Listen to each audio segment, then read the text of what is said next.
फिर दिन हुआ पुरानी रात का, करे सो शुक्र हम खुदा की जात का, खुदा की जात का, नया फिर दिन हुआ। आज की आयत। मैं अपनी कमान को बादल में रखता हूँ, वो मेरे और ज़मीन के दरमियान अहद का निशान होगी। पैदाइश 9 बाब 13वीं आयत। अजीज़ों, पानी अपनी सतह हमवार रखता है, इसलिए वो ऊंचाई से नीचे की तरफ बहता है।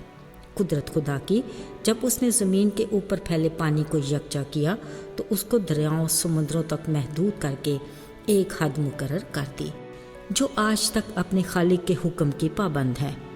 शायद हम ये सोचते हैं कि पानी के तूफ़ान तो आते रहते हैं। बिल्कुल ठीक। दुनिया भर में कई जगहों पर पानी के तूफ़ान मौसमी तब्दीलियों के सबब आते और बड़ी तबाही लाते हैं। अमलाक तबाह, बड़े बड़े दरख्त उखड़ जाते हैं, गाड़ियाँ बह जाती हैं, पुल और डैम टूट जाते हैं और कई इंसानी जानें ज़ाया हो जाती हैं और न जाने क्या क्या। ये सब कुछ अपनी जगह ठीक, मगर याद रहे कि कादिर मुतलक खुदा की मर्ज़ी के बगैर जहाँ एक पत्ता नहीं हिलता वहाँ किसी तूफ़ान की क्या मजाल। अजीज़ों, हज़ारों साल पहले कलाम मुक़द्दस में एक ऐसे ही पानी के बड़े तूफ़ान का जिक्र है जो नूह के दौर में आया, जो अब तक की तारीख़ का वाहिद तूफ़ान है, जो ना अब तक आया ना रहती दुनिया तक आएगा। ये किसी मौसमी तब्दीली का बायस नहीं, बल्कि कलाम मुक़द्दस के मुताबिक रूए ज़मीन पर इंसानी बदी, जुल्म और जबर बेइंतहा बढ़ गया।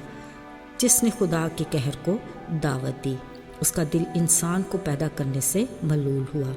सो उसने इरादा किया कि इंसान के साथ हर जानदार चीज़, हैवान, रेंगने वाले जानवर, परिंदे चरिंदे, सबको नेस्त व नाबूद कर देगा। अगरचे खालिक खुदा का अपनी मखलूक के लिए ये सब कुछ आसान नहीं था, मगर जब उसने निगाह की तो सिर्फ नूह मकबूल हुआ।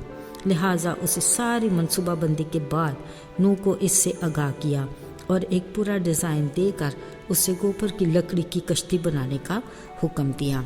अजीज़ों, वसी पैमाने पर इस प्लानिंग को मुनज़्ज़म खुदा ने नूह के लिए नहायत आसान बनाया। कहा, तू और तेरा घराना, यानी तेरी बीवी, 3 बेटे और उनकी तीनों बीवियों के अलावा सब जानदारों के नर और मादा के 2 जोड़े और पाक जानवरों के नर मादा के साथ 7 जोड़े तेरे पास आएंगे, तो इन सब के लिए खाना भी जमा कर लेना, मगर बाकी मैं सबको पानी के बड़े तूफान से तबाह और बर्बाद कर दूंगा।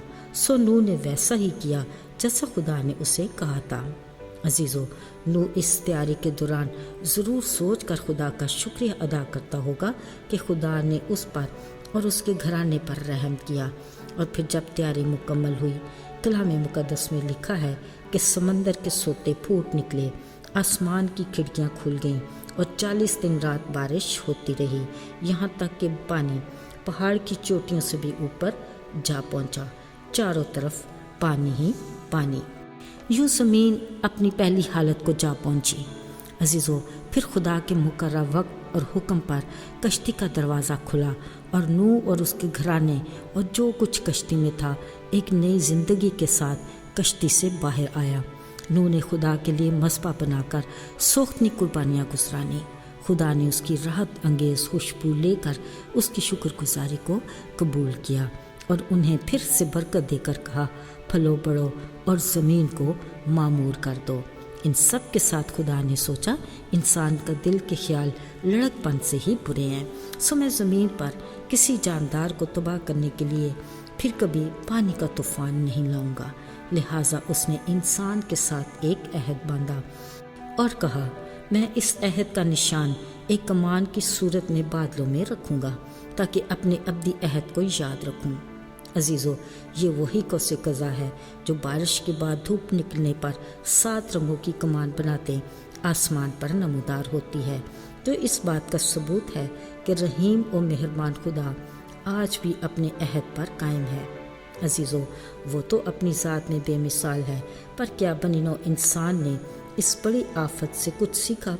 اگر صدق کے دل سے اپنی زندگی کی ڈگر پر غور کریں تو اندازہ ہوگا کہ اب کے دور میں ہمارے معاشرے کو کس حد تک اصلاح کی ضرورت ہے۔ شکر خدا کا کہ اس کا کلام ہماری رہنمائی بھی کرتا ہے اور انجانے خطروں سے بھی بچاتا ہے، بشرطے ہم احتیاط کر کے عمل کریں اور کلام کی روشنی میں چلیں تو ہم ٹھوکر کھا کر گرنے سے بچ سکتے ہیں۔ وہی ہماری آس اور امید ہے۔ ہمیشہ اچھے کی امید رکھتے ہوئے آگے بڑھیں۔ یاد رہے کہ دشوار راستوں کی منزل ہمیشہ خوبصورت ہوتی ہے۔ آئیے دعا کریں۔ ہمارے آسمانی باپ، تو کس قدر مہربان ہے، اگرچہ ہم نافرمان بھیڑ کی طرح تیرے گلا کو چھوڑ کر اپنی راہ پر چلتا پسند کرتے ہیں اور خطروں میں گھر جاتے ہیں، پر تو اپنی محبت میں ہمیں ہر بار معاف کر کے واپس لے آتا ہے۔ یسوع کے نام میں آمین۔